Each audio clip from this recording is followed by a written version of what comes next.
రుణమాఫీ వివాదంపై కేంద్ర మంత్రి వెంకయ్యనాయుడు స్పందించారు. రుణమాఫీ కేంద్ర ప్రభుత్వ విధానం కాదన్నారు. రాష్ట్రాల ఆర్థిక పరిస్థితులను బట్టి ఆయా ప్రభుత్వాలు నిర్ణయం తీసుకుంటాయని చెప్పారు. రైతుల రుణమాఫీ విషయంలో కేంద్రం వివక్ష ప్రదర్శిస్తోందన్న విమర్శలను ఆయన కొట్టిపారేశారు. ఇది పార్టీ పరంగా ఇచ్చిన హామీ, అలాగే ఉత్తరప్రదేశ్ సంబంధించిన హామీ.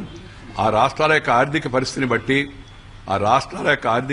బట్టి రాష్ట్ర ప్రభుత్వాలు నిర్ణయం తీసుకోవచ్చు. ఇది కేంద్ర ప్రభుత్వం యొక్క నిర్ణయం కాదు. ఈ రుణమాఫీ అనేది కేంద్ర ప్రభుత్వం యొక్క విధానం కూడా కాదు.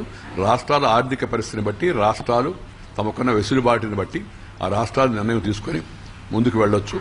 దీనిలో ఒక రాష్ట్రానికి ఇచ్చారు, ఇంకో రాష్ట్రానికి ఇవ్వలేదు అనే అలాంటి వివక్ష సమస్య లేదు. ఆ విధంగా ఆలోచించడం కూడా తప్పు.